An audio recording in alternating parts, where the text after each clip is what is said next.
बनाओ बाबा। अच्छा ये ना भैंस है। Thank you thank you thank you thank you thank you. ये क्या है? भैंस है।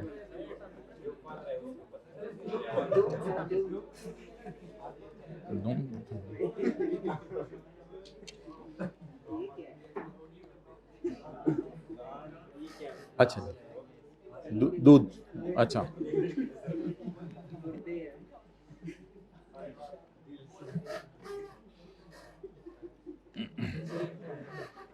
हाँ, एक छोटा सा और भी सवाल आया हुआ था, लीज इज ए लीज और इज नॉट अ लीज। एक दो बंदे पकड़े गए हैं निकलते हुए हाइब्रिड से, ऐसे चुप करके निकले हैं, ऐसे चुप करके निकले हैं। आई बॉट काउ कर लें, I bought cow for ₹2 lakh. मैंने काउ कितने की खरीदी? बड़ा आसान सा कॉन्सेप्ट है। मैंने काउ कितने की खरीदी? 2 लाख की। मोबाइल उनको जरा, मैं खरीद लिया मैंने 2 लाख की। इधर देख, मैंने काउ 2 लाख की खरीदी।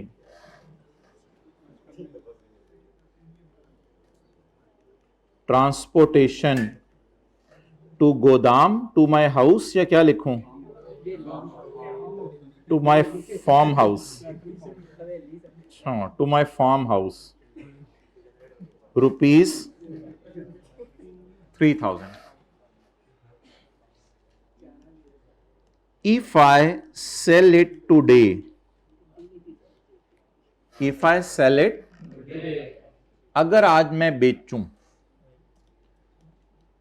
I have to incur farm house, transportation to my farm house, चलें, is ₹3,000।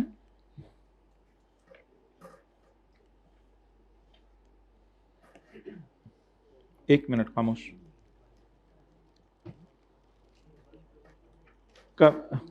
Commission paid to broker is 4%। 4% किसका होगा वैसे? 2 लाख का। 2 lakh. If I sell it today, I have to incur commission of 5%, commission of 5%, and government levy of 2%, government levy of 2%। बस ये एक छोटा सा ही कॉन्सेप्ट है स्टैंडर्ड में, मेरा नहीं ख्याल इससे ज्यादा जाएगा आगे। वैसे तो 6-7 दिन लगते होते हैं इसको पढ़ाने में। अच्छा, अब मुझे आप ये बताएं इस बात को सामने रखते हुए कि ये जो कॉन्सेप्ट है,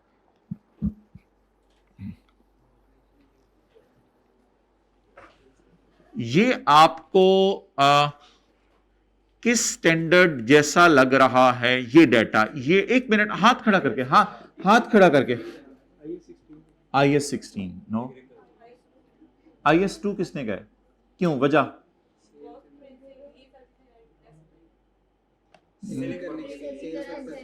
नहीं, सेल पर्पस के लिए है नहीं, उससे कोई फर्क नहीं पड़ता। बस दूध लें या सेल करें, जो मर्जी हो, पर्पस जो मर्जी हो।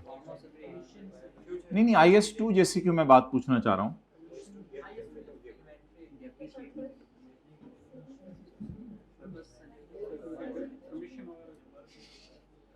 बोल दे लफ्ज, बोल दे, हाइब्रिड में बोल दे लफ्ज। एनआरवी कौन बोला है? ओह माशाल्लाह। अब देखें एनआरवी है या नहीं, देखें देखें देखें देखें, एनआरवी है या नहीं? How you people mad? Why it is not NRV? Net realizable value। ये जो स्टॉक पड़ा होता था दुकान पे, वो बोतल बिक गई होती थी, या अगर बिकती तो इतना कमीशन देना होता था। ओ भाई, अगर बिकती, please, it is purely, it is solely NRV. ये और क्या चीज है? एनआरवी नहीं कहते तो इसे और क्या कहते हैं? What is NRV? आज जो इसकी फेयर वैल्यू है minus estimated cost to sell, estimated cost to. IS 41 बड़ा अजीब स्टैंडर्ड है। वो कहते हैं जिस दिन आप खरीदो जानवर, तो आपको जानवर बनने की जरूरत नहीं, आप तो पहले से अच्छा, जिस दिन आप खरीदो जानवर उस दिन एंट्री करो बायो। आपने कहा ये हटाओ हाथ अपना, हटाओ हाथ, मैंने खरीदते हुए खर्चे किए हैं। स्टैंडर्ड ने कहा चुप, हटाओ हाथ अपना, मैंने खरीदते हुए बहुत खर्चे किए हैं। ठहर, मुझे कुछ और बता, मुझे बता अगर आज तू बेचेगा तो कितने का बिकेगा। बिकवाते हुए तो कमीशन डीलर बहुत ज्यादा ले लेते होते हैं, 5% तक कमीशन लेते हैं मार्केट में, और गवर्नमेंट भी को बेचने में 2% टैक्स लगा दी हुई है। अच्छा ये IS 41 है ना। अच्छा अब बायोलॉजिकल एसेट हम किस पे रिकॉर्ड करेंगे? Fair value minus cost to sell. अच्छा जी, वर्किंग वन, बच्चों वाली वर्किंग वन, फेयर वैल्यू बोलें, NRV, एस्टिमेटेड सेलिंग प्राइस यहां लिखते थे ना, estimated selling price minus cost to sell. Estimated होती थी, ये भी एस्टिमेटेड ही है, और क्या नीचे वाली फिगर, ऊपर शायद एक्चुअल फिगर, नीचे तो एस्टिमेटेड ही है। अच्छा जी, कॉस्ट टू सेल 5% कमीशन। ये कोई जरूरी नहीं आप इस तरह कैलकुलेशन करें, कैलकुलेटर पे भी हम कर सकते हैं। मेरे तो ख्याल से कोई अक्लमंद है तो 2 लाख को जरब दे दे 90 वो भी चलेगा इंशाल्लाह पेपर में। वो तो जिनको पूरा स्टैंडर्ड पढ़ाते थे हम, फिर शॉर्टकट्स भी बताते थे, छोड़ें। 5% ये हो गया और 2% गवर्नमेंट। जब आप 180, know what is this? Initial recognition. What is this? कितने पे?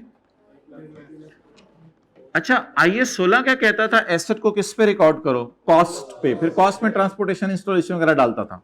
वो तो IS 16 था, उसकी मर्जी। IS 38 भी ऑलमोस्ट यही था। लेकिन इस स्टैंडर्ड में क्या किया करने बोले? ये अजीब स्टैंडर्ड है, आपकी नसीब में नहीं था। ये अजीब स्टैंडर्ड है। एसेट को किस पे रिकॉर्ड करने? NRV की तरह एक फिगर है। असल में NRV में होता है एस्टीमेट, अंदाजा क्या है, और इसमें होता है बाजार में जो फेयर वैल्यू चल रही है। ये थोड़ा सा ऐसी फर्क है बस। अच्छा बायोलॉजिकल एसेट की फेयर वैल्यू क्या आगे बोले? 2 लाख। लेकिन अगर आज बेच दें तो कितना खर्चा करा के जाएगा? असल में स्टैंडर्ड की थीम ये है कि ये जो तुम्हें गाय या भैंस नजर आ रही है, बताओ ये तुम्हें दे के क्या जाएगी। हमने गाय से पूछा गाय 2 लाख दे दोगी? उसने कहा नहीं, 7% डज लगेगी तुम्हें, 7% तुम्हें लगा के जाऊंगी, 2 लाख ऐसे नहीं दे दूंगी। हमने फिर गाय से पूछा 2 लाख दे दोगी? नहीं दूंगी। तो बेचने जाओ जरा मुझे, फिर तुम्हें पता चले। जान छुड़ाना कई दफा मुश्किल हो जाता है चीज़ों से, ठीक है। बाहर के मुल्कों में तो सुना है कि फेयर वैल्यू चीज़ की जो है वो कम होती है, कॉस्ट टू सेल उनके मुल्कों में ज़्यादा है, वो तो फेंक के आ जाते हैं चीज़ को, तो ज़्यादा नहीं होगी, सुना हुआ है। तो fair value minus cost to sell. तो आप बता दें अभी तक हमने क्या चेहरा पहले, अच्छा आप बता दें अभी तक हमने क्या चीज़ छुपाई हुई है? नहीं, मतलब ये कि खरीदने के अलावा जो 2 लाख तो उसको दे दिए थे ना जो गाय का मालिक था, उसके अलावा कोई रिक्शे रुक्शे वाले को पैसे दिए होंगे, किसी डीलर को कमीशन लेके दिया होगा, जिसने करवाया अरेंज, गाय को अच्छी सी गाय ढूंढ के दी, 2-4 दिन लगाने के बाद उसने कहा पैसा जी है दूध देगी तुसी नाच जाओगे। अच्छा ट्रांसपोर्टेशन, इसका हल मुझे कोई बच्चा बता दे, मैं उसको शाबाश दूंगा। अगली जी तो ਤੁਹਾਡਾ ही सारी क्लास है। हाँ जी है वो भाई, हाँ लो 186 में ऐड कर दें और इसको आगे ले जाएं। 186 फाइनल हो चुका है। Excellent excellent. रिपीटर हो? मैंने नहीं ख्याल, मुझे देखा देखा नहीं लग रहा। 2 लाख रुपया कैश में डाल दें। कराएं कराएं कराएं जल्दी। डालें ना कैश में। और ये जो जेब से गया मैं वो पूछ रहा हूं, आप लोग मुझे तंग कर रहे हैं। जो जेब से गया है वो बता दें। 8,000 कैसे निकाले, पता नहीं आप लोगों ने कैसे निकाले हैं। ये घर जाके नहीं निकलना इन लोगों से, आप लोग तो भी निकाल रहे हैं। 8,000 2,11,000। अब लोगों ने जाके स्टैंडर्ड बनाने वाले से पूछा, होन की करिए तेरा डेबिट और तेरा क्रेडिट और फंसते असी गए। और P&L से पा दो, छोड़ो यार स्टैंडर्ड के, टेंशन ना लिया करो इन चीजों की, डाल दो P&L में, छोड़ो करें। ये ऐसा स्टैंडर्ड है, चीज खरीदते ही लॉस दिया करेगा, ये जानवर ऐसी चीज है। IAS 41 की नजर में खरीदते ही क्या दिया करेगा? हाँ, अगर बेबी पैदा हो गया, फीमेल गाय अगर बेबी पैदा हो गया तो फिर देखिए 3 गाय थी, तीनों बहनें थी आपस में, तो उसका इसमें कैसी बात है यार, हद होगी। दे वर हैविंग वन मदर, तो 3 गाय थे, तीनों बहनें थी आपस में, और कितनी गौर से सुनने लग गया, ये कॉन्सेप्ट नहीं समझ रहा था।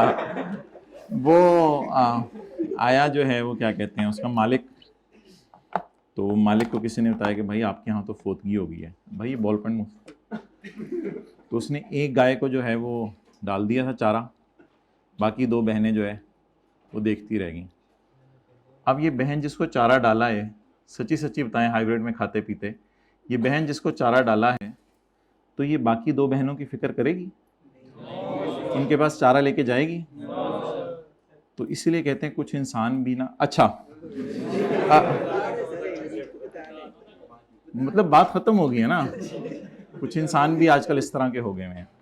चले, मुश्किल कॉन्सेप्ट था। हाँ, तो इसलिए अगले को ना करें इंसान बनो, लेकिन खुद बनने की कोशिश कर लें, वो फिक्र नहीं करेगा कि दूसरा क्या है। अच्छा जी, मैंने P&L अभी बैलेंसिंग कटा ही नहीं, इसके बाद पिक्चर खींचनी जी, आप बोलें 25,000। अच्छा वैसे ना ये तो डिस्कशन आपसे करने की ज़रूरत नहीं है। ये 25,000 क्या है, ये असल में 14,000 सॉर्ट ऑफ ये भी खर्चे में चला गया है, 17,000 ये हो गया और 8,000 ये हो गया, पूरा 25 ही उठा के स्टैंडर्ड ने खर्चे में डाल दिया है। ना सिर्फ ट्रांसपोर्टेशन, इंस्टॉलेशन, अच्छा चपेट कॉस्ट ऑफ सेल भी तो एक्सपेंस में डाली है ना, बात वही नहीं आई, उसने उठा के चारों चीजें ही खर्चे में डाल दी हैं। ये नेट ये बना है, जरा फील करें, सब कुछ ही खर्चे में चला गया। जो बैलेंसिंग खर्चा आया वो कितना है? 25,000। अब जीप स्टैंडर्ड है, जो खर्चा हुआ नहीं, कॉस्ट, हमने कहा standard cost to sell pound खर्चे। अच्छा आप बोलें कैसे सोचना है? नहीं हमने, अच्छा जी आप मुझे बता दें कि ये जो बाबा का हो है, बेबी का बाबा का हो, इसको इनिशियल रिकॉग्निशन किस पे करनी है? फेयर वैल्यू लेस, लेकिन कॉस्ट टू बाय इग्नोर करनी है थोड़ी देर के लिए, कॉस्ट टू बाय इग्नोर करनी है, फिर कॉस्ट टू बाय को सारे को फेंक देना कहां पे? कैश में। कॉस्ट टू बाय को तो कैश के तो कोई हल ही नहीं ना, कैश को तो क्रेडिट करना पड़ेगा, वो तो हम दे के आए हैं पैसे। और बैलेंसिंग, अच्छा अब ईयर एंड से कोई 2 महीने पहले एक इसका बेबी कर लेते हैं, ठीक है, अल्लाह की तरफ से आ जाएगा, एक बेबी कर लेते, छोटा सा एक बेबी कर लेते हैं इसका, और नहीं बस ये करा लेने तो फिर ये ब्रेक के बाद एक इसका बेबी कर लेते हैं, ठीक है, और ईयर एंड पे इसको थोड़ा सा मोटा कर देते हैं। वो जाहिर बात ईयर एंड पे भी तो देखना पड़ेगा ना इसका क्या करना है, ये डेप्रिशिएट नहीं करना है इसको, डेप्रिशिएट नहीं करना है इसको। अच्छा नोट तो इंशाल्लाह हम आपको करने देंगे, नोट भी करने देंगे, आप तस्वीर भी खींचेंगे इंशाल्लाह, तसल्ली से नमाज के बाद आके नोट भी करेंगे, सब कुछ करेंगे। मुझे ये बताएं कि ये डेटा है यकम अप्रैल 2010 का, यकम अप्रैल 2010 का। अच्छा, a baby was born on 27 नवंबर। 27 नवंबर को जी, मुबारक हो जी आपके यहाँ। नहीं, इसमें हंसी वाली क्या बात है, मुबारक हो। 2010।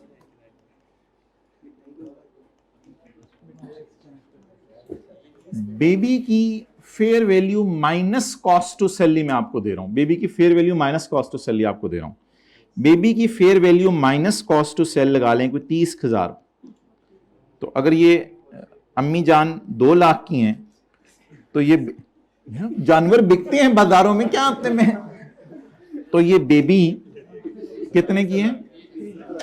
30,000 की।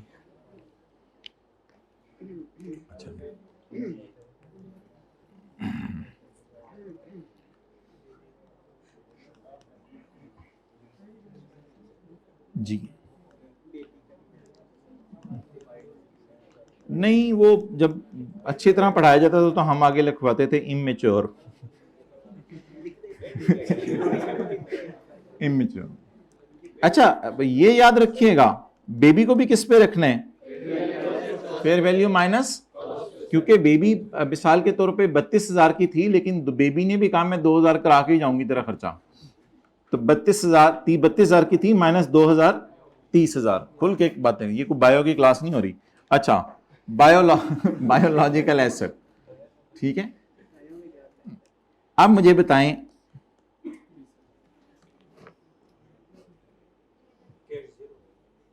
कैश तो वेटनरी डॉक्टर को पैसे दोगे, वो दाई जिसे कहते हैं, वेटनरी डॉक्टर को पैसे दोगे, वो मैं एग्री करता हूं, ही विल ड्रैग, वो दोगे आप पैसे, वो एक्सपेंसेस में डाल देना, खुद ट्राई कर लेना। वो एक्सपेंसेस में डाल देना, वेटनरी डॉक्टर वाले पैसे माय डियर एक्सपेंसेस में जाएंगे। क्या करें अब, आपके यहां बोलने जल्दी, आपके यहां खुशखबरी आई है, बस ये खुशखबरी, ये अब क्या रिकॉर्ड कर ली? खुशी। आखिरी बात, ईयर एंड पे ये जो मॉम है, इसको क्या करा दें, थोड़ा सा महंगा करा दें। पहले हम बताया करते थे किसी जमाने में कि इन्फ्लेशन हो गई है, इस वजह से भी महंगी हो गई होगी, और थोड़ी सी मोटी भी हो गई है, वेट गेन कर लिया अम्मी आपने। ये बेबी और मामी की बातें हैं, मैं आपको बता रहा हूँ, तो वेट गेन कर लिया अम्मी आपने बाजार में, ऐसे ना करो ना। तो 2 लाख से कितने की करा लें तकरीबन, यकम अप्रैल से 31 समझ 2.5 लाख की कराते हैं, 2.5 लाख की करा लेते हैं। अब बच्चे को भी बड़ा करें, मुझे पता है, मैं तो थोड़े देर से पढ़ा रहा हूँ, ये बच्चे को 27 नवंबर को हमने, ये 1 महीना बड़ा हो गया ये माशाल्लाह। एट बोलें, एट 31 दिसंबर। फेयर वैल्यू मॉम कितनी करानी है? Fair value 2.5 lakh. Fair value Munni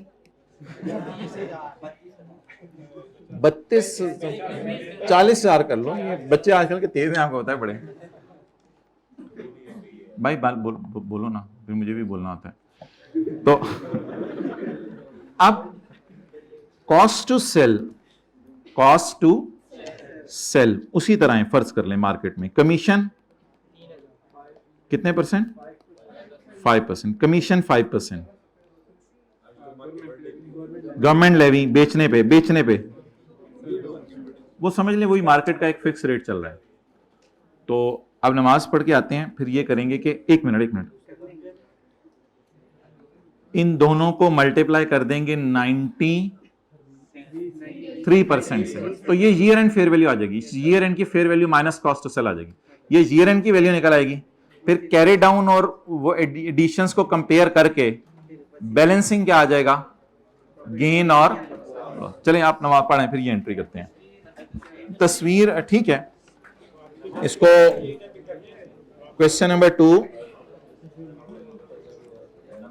question number 3, नमाज के बाद नोट करने का टाइम बिल्कुल मिलेगा। नहीं ये वाला भी चलेगा, हल्का फुल्का मैं लीज भी चलाऊंगा। 2:30 बजे तक कोशिश करेंगे, 2:30-3 तक आपको 2:30 तक फारिग कर दें। एक दफा कर लो ना इसको।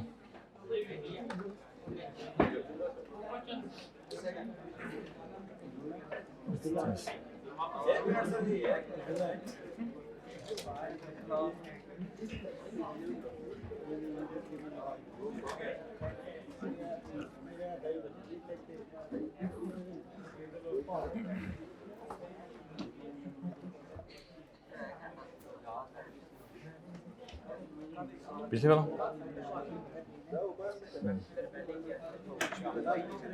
1:50 पे इंशाल्लाह आ जाए। इस तरह यार, इस तरह कैसे होगा?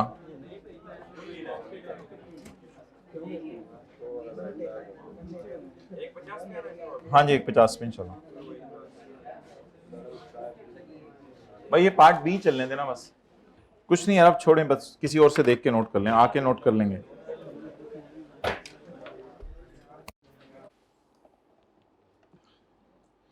अच्छा भाई, जिन्होंने नोट नहीं किया वो फिर तस्वीर खींच लें बस, और टीए भाई को बुला दें।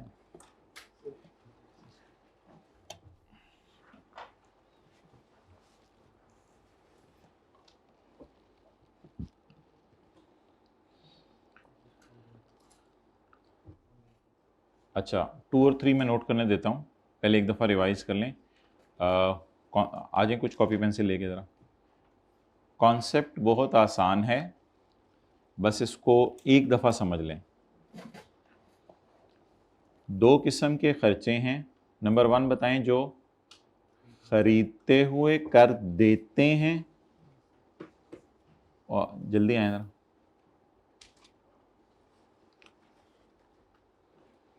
अच्छा 2 किस्म के खर्चे हैं, बाहर निकल जाए। बोलें नंबर 1 जो खरीदते हुए कर देते हैं, और जो अगर अगर अगर बेचें तो करते। इनिशियल रिकॉग्निशन के लिए मुझे वो खर्चे नहीं चाहिए जो कर दिए, बल्कि वो चाहिए जो कर देते अगर बेचते। अब ये कॉन्सेप्ट नया नहीं है, जबरदस्ती हमने इसको कह दिया है एनआरवी की तरह। तो एनआरवी का डाटा ये तो नहीं होता कि एक्चुअल खर्चा कितना हुआ है, एनआरवी का डाटा होता है estimated fair value minus estimated cost to sell. अब ये एक्चुअल फेयर वैल्यू है, चलें वो तो और बात है, खैर है कोई मसला नहीं। तो ये कॉन्सेप्ट उस तरह का है, ठीक है। तो बोलें जरा बार बार, खर्चे कितने किस्म के हैं? 2। एक वो जो पैसे दे के कर, अब नोट ना करें, तस्वीर खींच लीजिएगा, नोट ना। एक वो जो पैसे दे के कर दिए, और एक वो जो अगर पैसे अगर बेच देते तो कर देते। इनिशियल रिकॉग्निशन किस पे होनी है? Fair value less cost to sell पे। इनिशियल रिकॉग्निशन होनी है fair value minus cost to sell पे। लेकिन कैश कभी भी मैच नहीं करेगा इससे, क्योंकि आपने तो कुछ गड़बड़ कर दिया। अब तो कैश को कभी मैच कराना भी नहीं। बस कैश में मैक्सिमम क्या डाला जा सकता है जो पे किया है, उसका कोई हल नहीं है मेरे, मैं इससे किसी तरह बच नहीं सकता, बस कैश तो क्रेडिट करना पड़ेगा। तो बैलेंसिंग कहां डाल दिया? P&L में। अब वो तो बीच में एक आसान सी कहानी थी, ये मैं नोट अभी आपको करने देता हूँ। आसान सी कहानी थी, अब a baby was born on 27 November 2010, उसकी फेयर वैल्यू 30,000 रुपये है। तो fair value minus cost to sell पे रिकॉर्ड कर देंगे इसको। ये अब नोट कर लें क्वेश्चन नंबर 2। फिर 3 आप लोगों ने मुझे कराना है।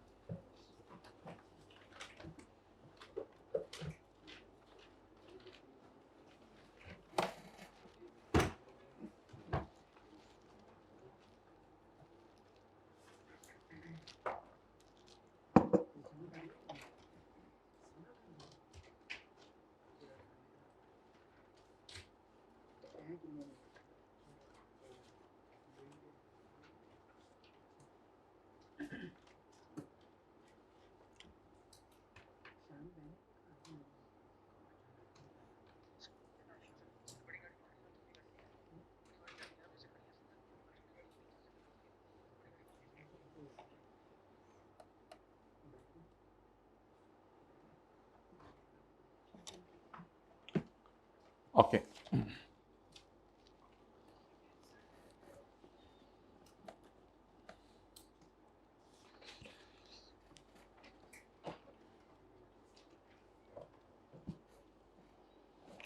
अच्छा, अब स्टैंडर्ड की थीम बताएं कि जब खरीदते ही वो चीज़ों को 3 में नोट करने दूंगा बाद में, पहले मैं 2 नोट करके मेरी बात सुनना। अब स्टैंडर्ड की थीम बताएं, खरीदते ही जो एसेट को fair value minus cost to sell पे रिकॉर्ड करा है, पैदा होने पे एसेट को fair value minus cost to sell पे रिकॉर्ड करे, तो वो ईयर एंड पे क्या करेगा वो स्टैंडर्ड? बस ईयर एंड पे भी fair value minus cost to sell पे रखें, बट फेयर वैल्यू बदल चुकी होगी क्योंकि ऑब्वियसली जानवर की प्राइस में चेंज आ गई होगी। एक कॉन्सेप्ट हम पढ़ाते थे, फिजिकल चेंज भी आई होगी, बड़ा भी हो गया होगा, 1-2 साल बड़ा हो गया होगा जानवर, 1 साल तो कम से कम बड़ा हो गया होगा। और भाई बात सुनो, और प्राइस चेंज भी आ गई होगी, महंगाई भी होगी लेकिन हमें अब इससे कंसर्न नहीं, इतनी बारीकी में हमने नहीं जाना। अच्छा जी, अब आप ऐसा करें कि मुझे जो है वो वर्किंग करवा दें कि ईयर एंड की फेयर वैल्यू क्या आ रही है, ईयर एंड की fair value minus cost to sell क्या आ रही है। आपने बायोलॉजिकल एसेट का टी काउंट बनाने, टी काउंट बना लें, जो मर्जी कर लें, वैसे जैसे मर्जी कर लें, वर्सेस वाली कैलकुलेशन कर लें। बायोलॉजिकल एसेट कैरी डाउन ऐसे कर दूं, अगर बुरा ना लगे, 2.5 लाख ज़रब 90, नहीं 93% जमा बेबी भी तो है ना,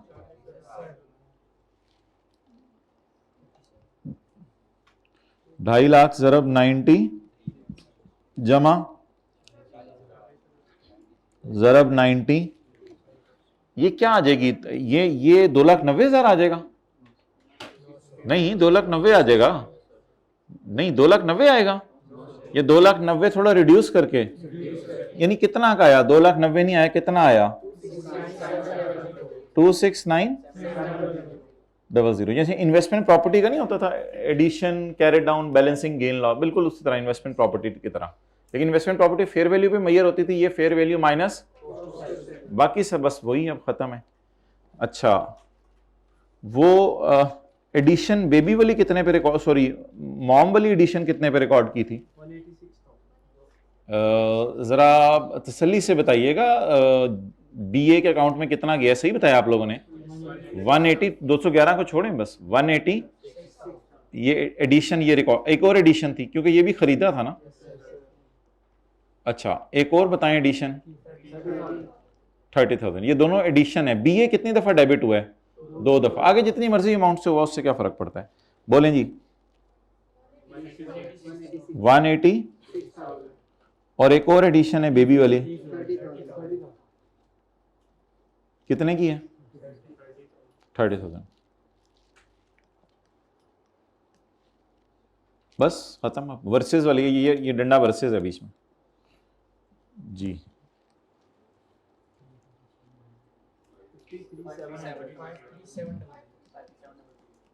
5300। और अगर मेरे ख्याल से अगले दिन ही दोनों जानवर बेच देंगे ना, अगले साल के पहले दिन ही दोनों जानवर बेच दिए, तो फिर कोई गेन लॉस आना ही नहीं। ये क्या स्टैंडर्ड हुआ? गेन लॉस क्यों नहीं? और अगले दिन जानवरों के बेचने पे ऑलरेडी बस हमारी फेयर वैल्यूज पे चल रही है चीजें, तो क्या गेन लॉस आने हैं? चलें जी।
बस इसका एक आखिरी कॉन्सेप्ट करते हैं जिसमें ओपनिंग एनिमल्स भी डाल देते हैं।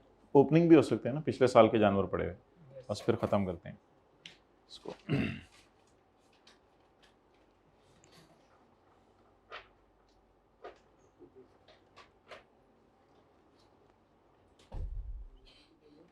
लिखें initial measurement, new born and subsequent measurement all at fair value minus cost to cell.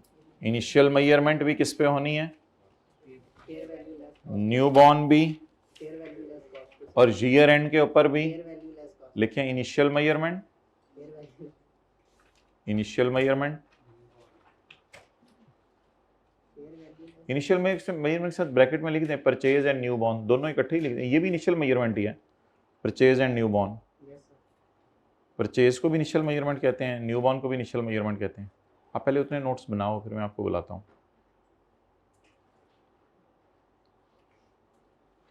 Purchase and initial measurement, sorry initial measurement में purchase and new born as well as subsequent measurement लिख लें, as well as subsequent measurement at year and.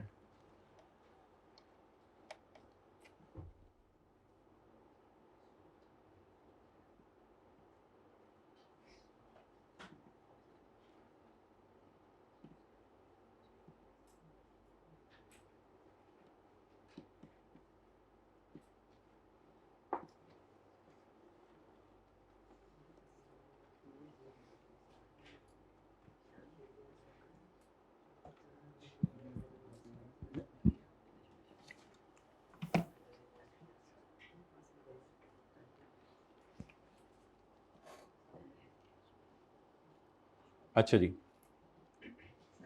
जी अभी रख लो side पे, फिर लेते हैं।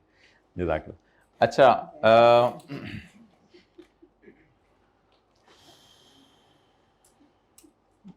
बार बार जरा देखें ये कैश वाला मसला, यानी कि पहली एंट्री में थोड़ा हमें टाइम लगवाया। कैश वाला मसला क्यों आया था? अगली दोनों एंट्रीज में नहीं आया। परचेज कर रहे थे ना, और वो न्यू बॉर्न हो रहा था, और आखिरी वाला बस ईयर एंड का गेन रिकॉर्ड करना था, तो इसलिए ये मसला नहीं आया। तो चीज़ों को इनिशियली किस पे रिकॉर्ड करना है? Fair value minus cost to sell. लेकिन कैश कितना रिकॉर्ड करना है? जो आप कैश कितना रिकॉर्ड करना है? जो आपने पे किया। गेन लॉस P&L में डाल देना। नेक्स्ट, न्यू बॉर्न को किस पे रिकॉर्ड करना है? फेयर वैल्यू माइनस, वो तो मैंने कॉस्ट टू सेल दी नहीं थी, देता तो आप भी माइनस कर लेते माशाल्लाह। ईयर एंड पर सारे जानवरों को किस पे ले आने? Fair value less cost to sell. और ओपनिंग को और परचेज को और न्यू बॉर्न को सबको डालने टी काउंट में, और बैलेंसिंग क्या निकाल लेना है? ईयर एंड के ऊपर गेन और लॉस। ओके, अब हम फाइनल अकाउंट का सवाल करेंगे। फाइनल अकाउंट का सवाल किसी दिन जब हम फाइनल अकाउंट शुरू करेंगे, तो उसमें सवाल में लिखा होगा it is initially recognised at 211,000। गलती से अकाउंटेंट ने किस पे रिकॉर्ड कर दिया? 211,000 पे, तो उसको रेक्टिफाई कर लेंगे इंशाल्लाह। अच्छा जी, आखिरी सवाल इसका एग्जाम्पल नंबर 4 कर लें। उसको 1 to 3 कर दिया था जी, एक ही एग्जाम्पल चल रही थी, उसको 1 to 3 कर दिया। अच्छा जी, एग्जाम्पल नंबर 4,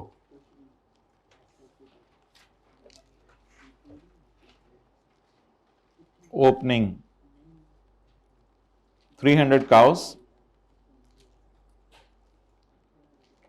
अब fair value minus cost to sell आपको निकालनी आ गई है, दो जगह आपने निकाली है, तो इसलिए अब मैं fair value minus cost to sell ही दे रहा हूं। 300 cows, fair value minus cost to sell पर काउ,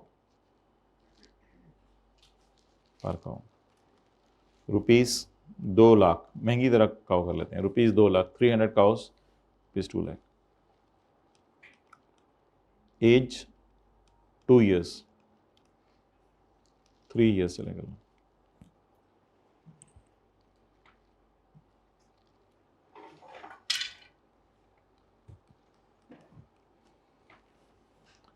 परचेज की है हमने,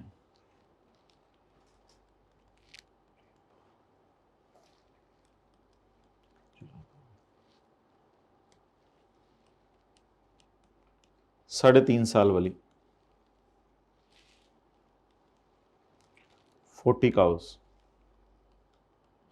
इनकी fair value minus cost to sell थी 2,12,000।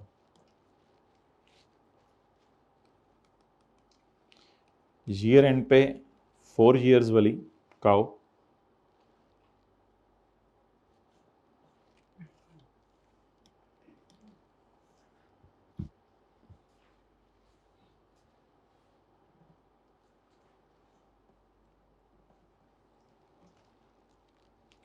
ईयर एंड पे 4 year वाली काउ ₹2,52,000 की, fair value minus cost to sell है।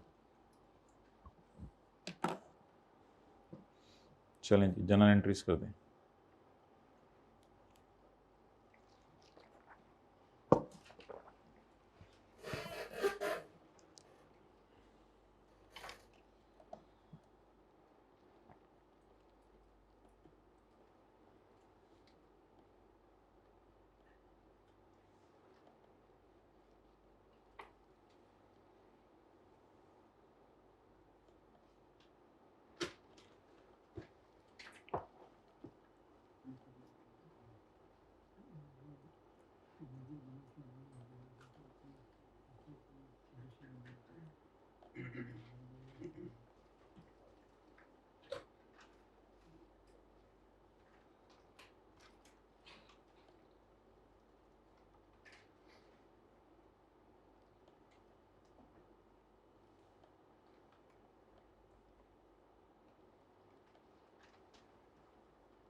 इसने कर लिया तो हाथ खड़ा कर दें।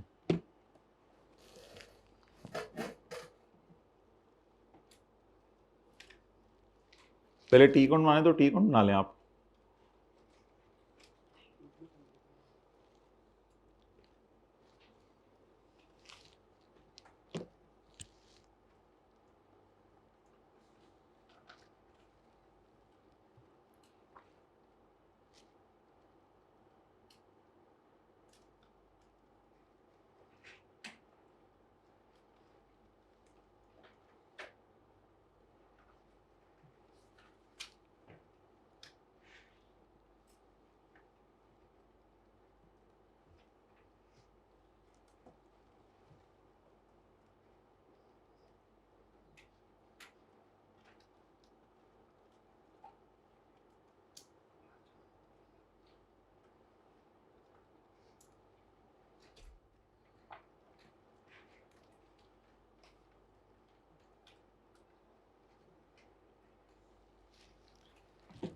भाई किसी ने कर लिया तो बता दें। आपने कर लिया माशाल्लाह। एडिशन किसने पे रिकॉर्ड की है? रुपीज इन 1000 में करें या पागलों की तरह रुपीज में? रुपीज इन 1000 में।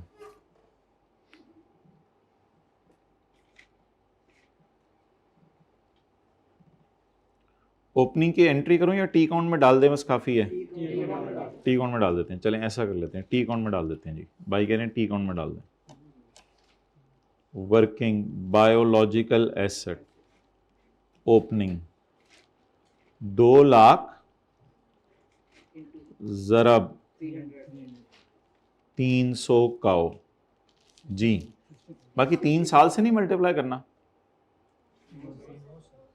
3 साल क्या है उसकी एज? इधर क्या एज है और इधर 4 साल। ये एज में लिख दूं, इधर पे किसी ने एज हाँ जी, रुपीज इन 1000 में। इसकी एंट्री बताएं। नहीं बायोलॉजिकल ऐसे डेबिट ना करें ना, ये तो पिछले साल का क्लोजिंग है।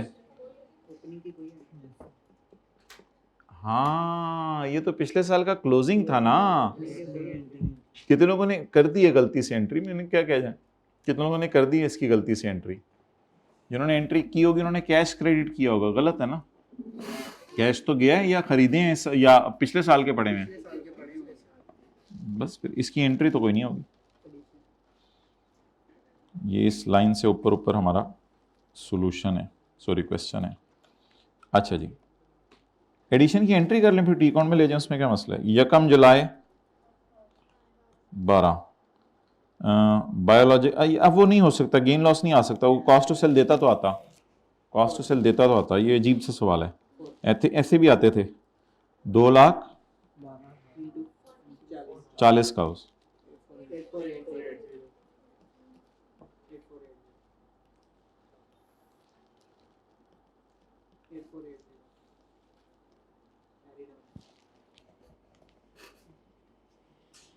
ठीक है। अब कैरी डाउन बताएं। Excellent excellent.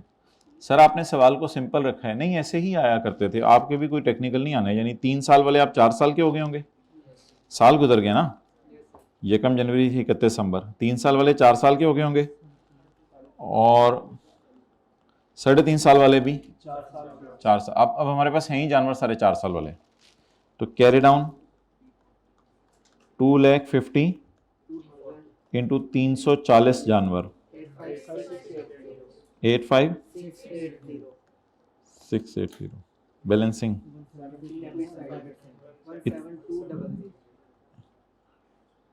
17। अच्छा नहीं डेबिट है ना जी, देखिए गेन ही आना है ना। 2 लाख वाले भी 2,52,000 के हो गए, और 2,12,000 वाले जो नए खरीदे थे वो भी 2,52,000 के हो गए। 17 जी। अच्छा डेप्रिसिएशन नहीं है अब, यानी कि अगर कमजोर हो गए तो इधर पी एंड एल आ जाएगा, बस डेप्रिसिएशन नहीं है। अब फेयर वैल्यू खेल रहे हैं, छोटा सा लफ्स ऐड कर दिया minus cost to sell. Investment property है वैसे, मेरे तो ख्याल से इन्वेस्टमेंट प्रॉपर्टी समझ लें। Opening fair value, closing fair value, gain loss P and L में ले जाओ, बस थोड़ा सा फेयर वैल्यू में एक चीज माइनस करनी है, कॉस्ट टू सेल बस जी। 17200।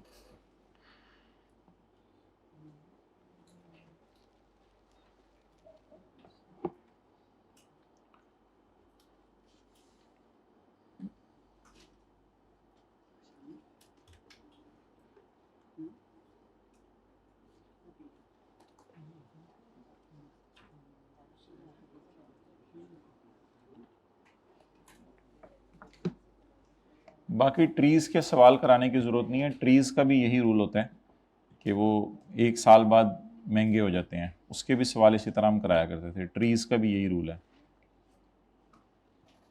ट्रीज़ को भी ईयर एंड पे दरख्तों को fair value minus cost to sell पे रखा जाता है।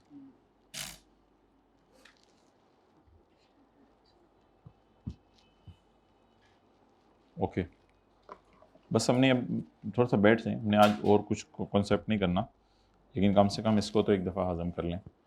तो जानवर ख़रीदना किस पे है, fair value minus cost to sell पे। न्यू बॉर्न भी फेयर वैल्यू माइनस, अगर कॉस्ट टू सेल अलग से दी हुई तो फेयर वैल्यू में से माइनस करने, वरना फेयर वैल्यू ले लें। ईयर एंड पे भी सबको किस पे ले आना है, fair value less cost to sell पे।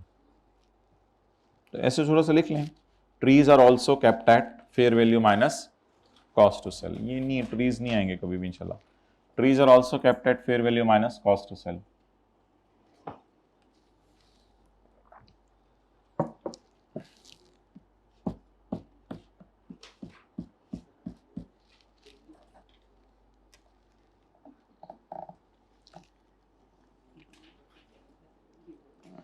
अच्छा खरीदने के वक्त अगर गवर्नमेंट को टैक्स दे देते, ये कि 3,000 4%, अगर खरीदने के वक्त गवर्नमेंट को टैक्स दे देते फिर वो कैश में डाल देते हैं, कैश में डाल देते हैं। अच्छा अब हम 5 मिनट लगा के IAS 38 रिवाइज करने लगे। आप लोगों ने मुझे याद नहीं कराया था, IAS 38 का जो दूसरा वाला सवाल था वो हमने जो है वो रिवाइज करना था।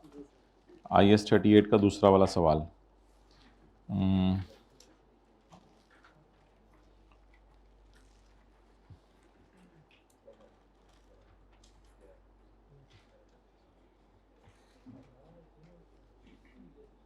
थोड़ा मिलना नहीं, ये पुराने वाले नोट्स में शायद नोट किया था।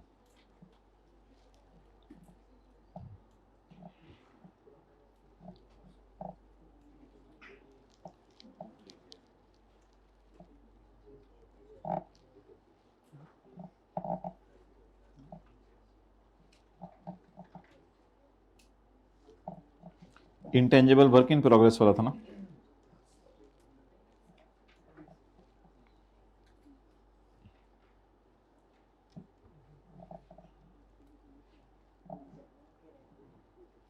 चलें कोई नहीं, इंशाल्लाह उसको मंडे को रिवाइज कर लेंगे। आप लोग वो निकाल लें, पूरा आई एस 38 रिवाइज कर लेंगे मंडे को।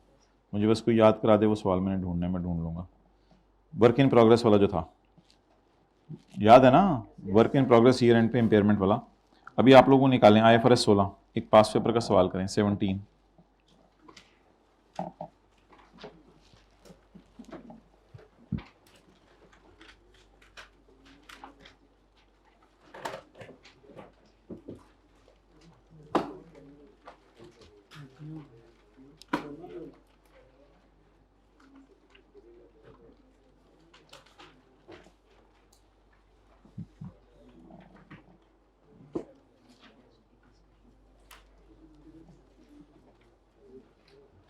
टेस्ट रिलीज में सही होगा। कौन सा सवाल है?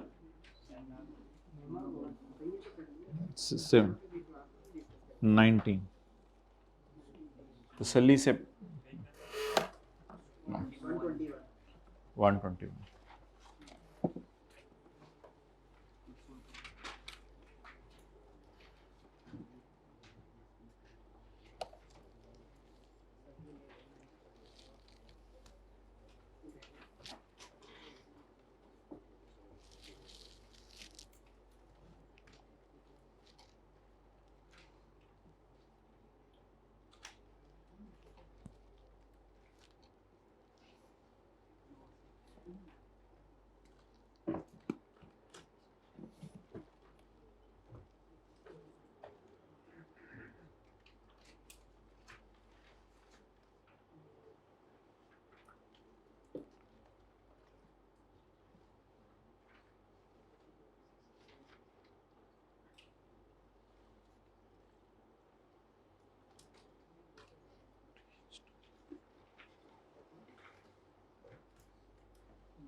तसल्ली से देखें।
अच्छा,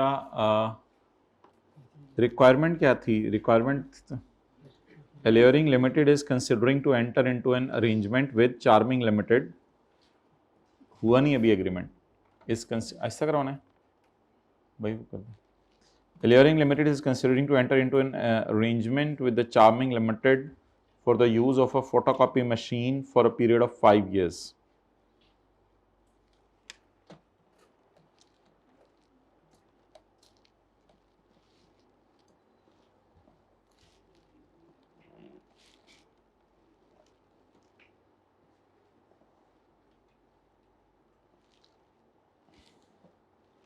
अब देखना हमने ये है,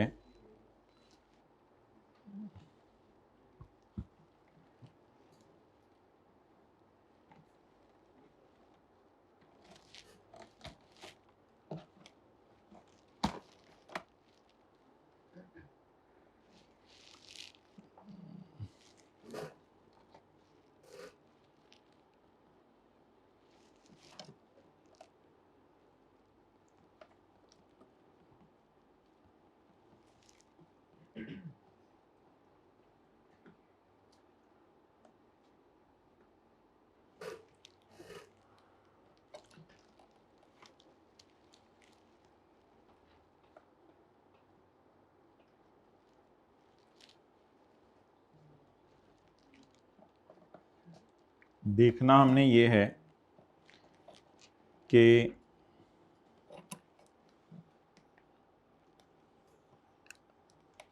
a contract is a lease if the contract conveys the right to control the use of identified asset for a period of time in exchange for consideration. Period of time 5 साल है, consideration भी मिलनी है. Initial draft contract fulfills all the conditions to be classified as a lease contract. Initial जो draft हुआ था उसमें यही था कि lease ही होगी. However, following additional terms are under consideration between the parties for inclusion in contract. For each additional term,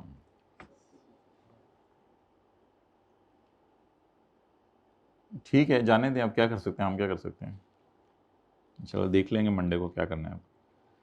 However, the following additional terms are under consideration between the parties. For each additional term, evaluate whether its inclusion would affect the classification of contract as a. मतलब कि milk shake के जग में हम कोई 4 चीजें अलग अलग डाल के देखेंगे कि दूध इसका क्या बना मिल्क शेक का. ये नहीं कि चारों डाल के बता दें एंड पे कि लीज है या नहीं. मतलब कि ये डाल के ये देखो इससे क्या फर्क पड़ेगा, फिर दूसरी डालते हुए पहली का कोई ताल्लुक नहीं है.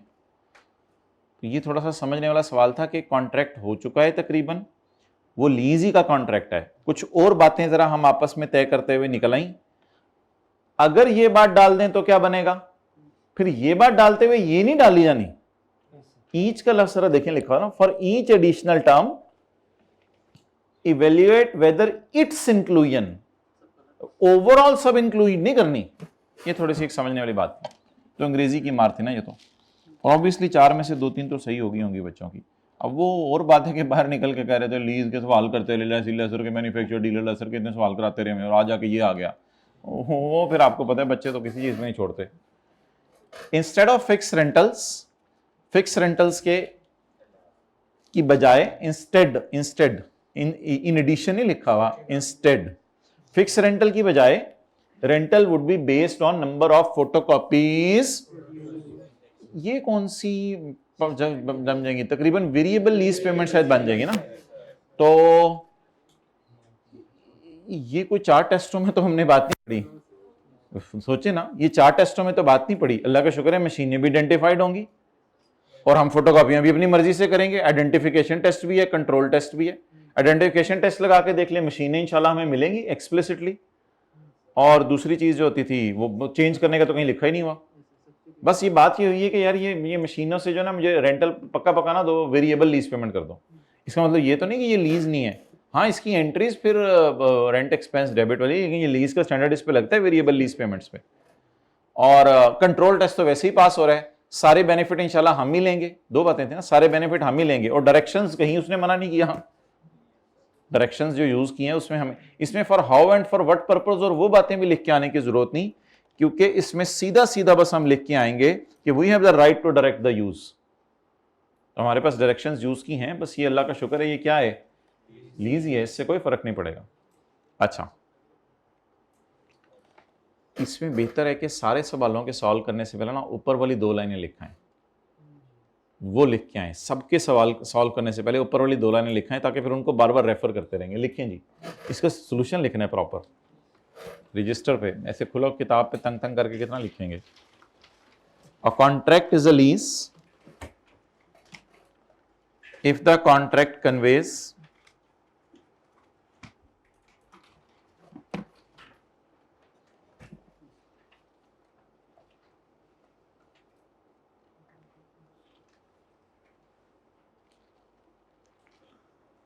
the contract is a lease if the contract conveys, बस लिख लें,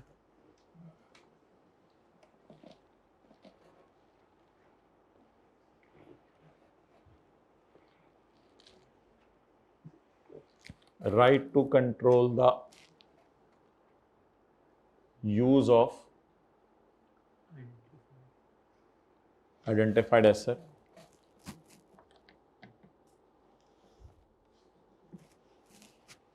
आगे लिख लें for a period of time in exchange. जी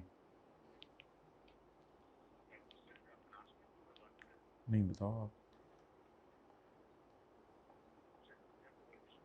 नहीं नहीं, मुझे बता दो, अभी बता दो। For a period of time in exchange for consideration.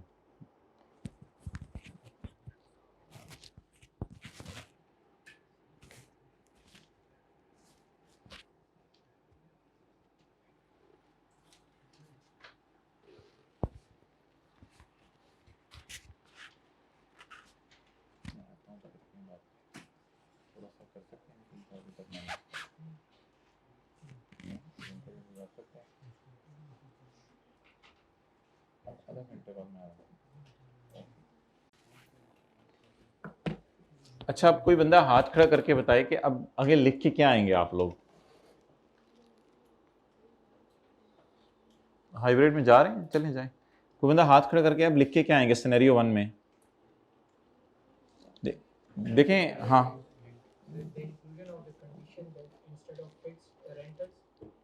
माशाल्लाह लिख दिया। आगे आगे फिर नहीं, इसी में भाई ने शुरू किया द इंक्लूजन ऑफ, हाँ हाँ ठीक है, the classification would not be affected. Well done, excellent. यहां से उन्होंने लफ्ज उठाया एक, द क्लासिफिकेशन वुड नॉट। अच्छा, आप इसमें कई तरीके से लिख सकते हैं। पहला तरीका कि in this case the lessee has अल्हम्दुलिल्लाह the right to control the use of identified asset. The lessee, यहां से भी लाइन निकाल सकते हैं, the lessee has the right to control the use of identified asset.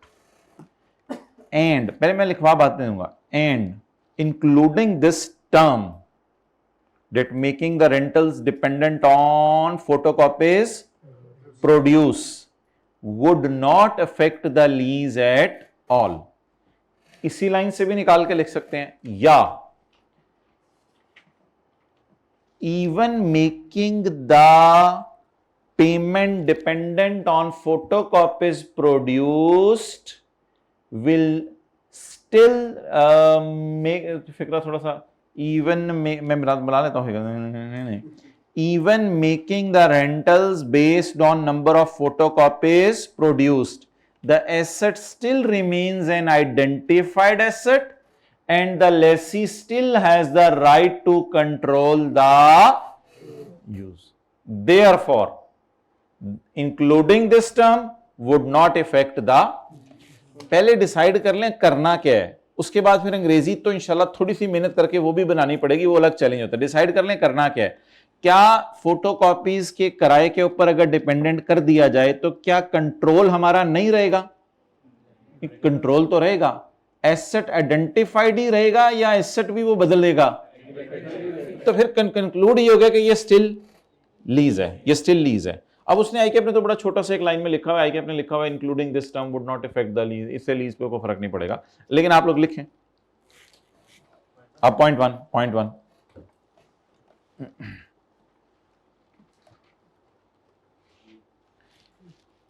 even if the rentals are based on photocopies produced, even if the rentals are based on photocopies produced,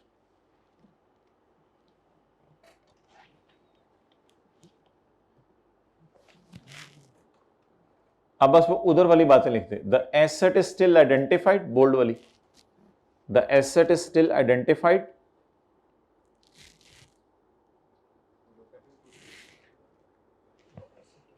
the asset is still identified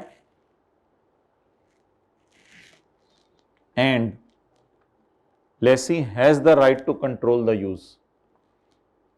Lessee has the right to control the use। अंदर की नहीं आया diagram के, मसला ही नहीं है ना, कोई मसला ही नहीं है, बारों बार काम खत्म हो। इनमें से कोई मसला खड़ा करता तो वो फिर था कि उसने ये कहा है, फिर लेसर ने ये कहा है, इस तरह की कहानी डालता तो फिर ठीक है। अभी हम बारों बार ही काम हमारा खत्म हो गया। सो जल्दी से conclude. So including this term will not affect the, so including this term will not affect the classification of lease।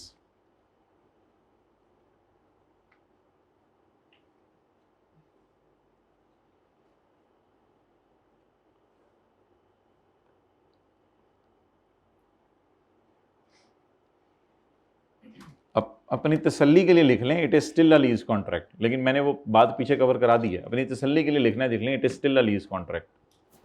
अच्छा, अगला जरा ट्राई करें।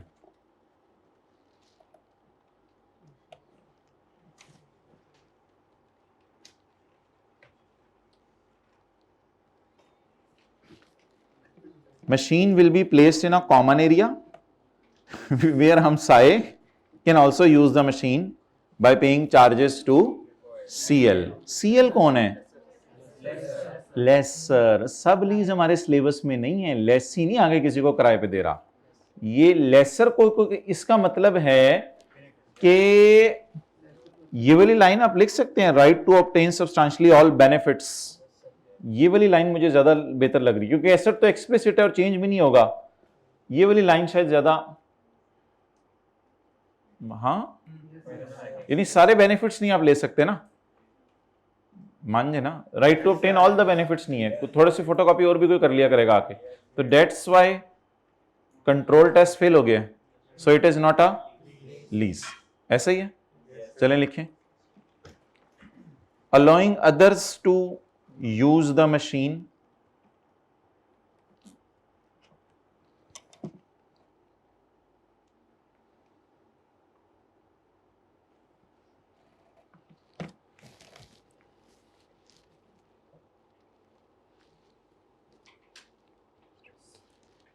will restrict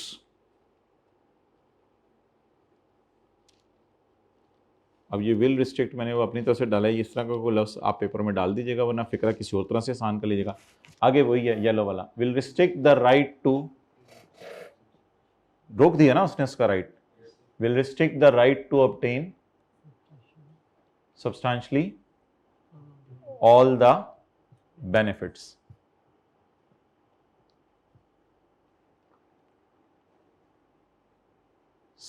So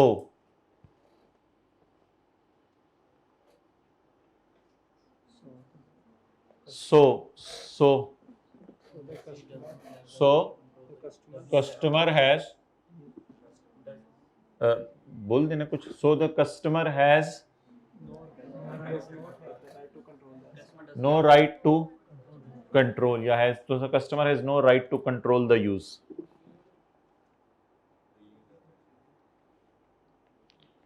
so वो लिखवा दिया मैंने, so customer has no right to control the use. सारे सो ही नहीं मुकदे, लॉजिक्स ही बड़ी है हमारे पास। So including this excellent will affect the classification and it will not be a lease now, it will not be a lease contract now। so including this will affect the classification and it will not be a lease contract now, including this condition। excellent, including this condition। वो सवाल की ऊपर वाली line से और requirement से तो लफ्ज उठा लें, ठीक है, अच्छी बात है। सो इंक्लूडिंग दिस कंडीशन, नहीं क्या था, चलें जो भी मिस हो गया सोल्यूशन से देख लीजिएगा। अच्छा जी, ये बताएं जी, एएल हैस्टा शेर खान ने नहीं टर्मिनेट कर सकता था, इसके पास लाइज है, इसके पास वो क्या कहते हैं अल्लाह का भला के लिए राइट है कि टर्मिनेट कर सकते हैं 3 साल बाद। तो ठीक है, अगर सवाल में आगे लिखा होता कि ये रीजनेबली सर्टन है तो हम रेंट को 3 से मल्टीप्लाई कर देते। तो लीज जो लीजें टर्मिनेट होती थी वो उसकी ROU फारग हो जाती थी या वो एंट्रीज वही होती थी। कोई ऐसा सवाल हमने किया जिसमें क्लास में टर्मिनेट हुई लीज?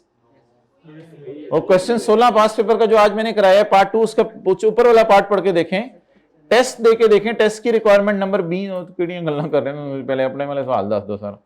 तो टर्मिनेट वाले कई सवाल करवाए हमने, टर्मिनेट वाले तकरीबन 2 सवाल किए जिसमें हमने पेनल्टी की पीवी निकाली थी। तो मेरा ये सवाल है कि टर्मिनेट करने से अगर लीज में टर्मिनेशन ऑप्शन डाल दूं तो लीज नहीं रहती, ये मैंने आपको आज पढ़ाया, तो लीज रहती है, इसमें क्या मसला? कई सवाल किए हमने। तो पेनल्टी डालने से इसका मतलब ये तो नहीं कि लीज नहीं रही, लीज तो लीज ही है। तो बस इसका अब लिखें, इंक्लूडिंग द टर्मिनेशन राइट, यहां से उठाया ना लफ्ज, including the termination right. Conclude करने कंक्लूड भी कर सकते हैं शुरू में, विल ऑल्सो नॉट अफेक्ट, लेकिन कंक्लूड नहीं करना अभी, फिर आगे चले। Including the termination right in the lease does not affect the classification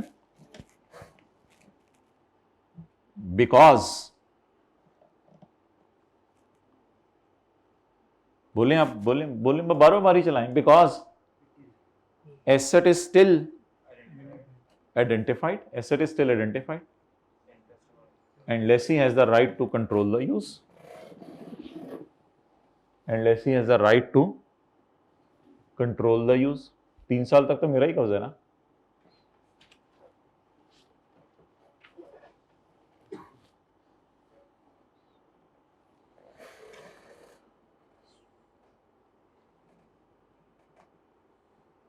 so it will not affect lease classification conclusion, वो बस छोड़ें।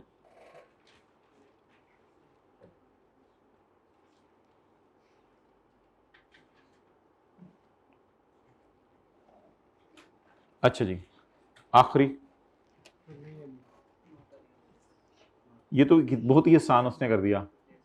Laser has the right to replace the machine with another machine. Lessor machine को replace कर सकता है किसी और machine के साथ।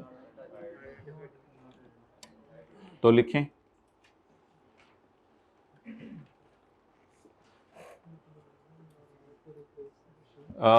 यहां से लिख लें लेसर। अब वो घुसे तो अब आप भी घुसे फिर इधर।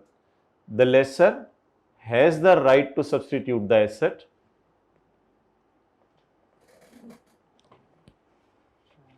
the lessor has the right to substitute the asset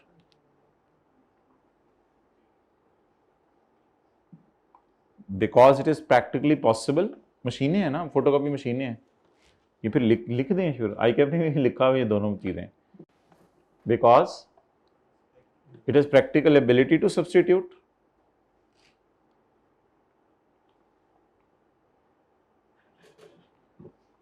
अच्छा ये ज्यूम कर लिया करें कि वो रिप्लेस तभी करेगा जब बेनिफिट लेगा, अनलेस के सवाल कह दें एंड, क्योंकि ये एंड है, ये शर्त पूरी होनी चाहिए, ये बाय डिफॉल्ट पूरी होगी। रिप्लेस बंदा तभी चीज़ करता है जब ज़्यादा फायदा होना हो, and would get benefit from it.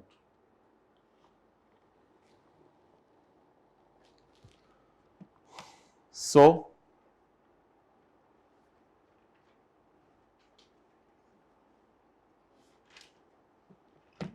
बता दें, सो इंक्लूडिंग दिस टर्म, अब पीछे से जो बात चल रही है, सो इंक्लूडिंग दिस टर्म बता दें आगे।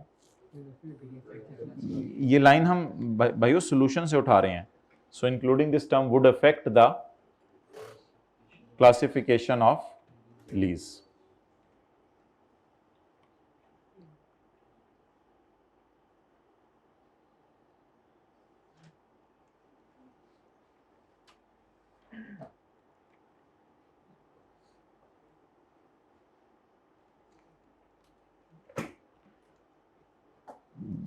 ठीक है, बाकी ये जो मैंने आपको सवाल कराया ना, इसका मैं आपको खुद सोल्यूशन बनवा के दूंगा मंडे को, जो मैंने आपको, क्योंकि वो हालात थोड़े अंदाज़ा हो गए हैं आपको भी और मुझे भी, तो इसका खुद सोल्यूशन आपको बना के देंगे।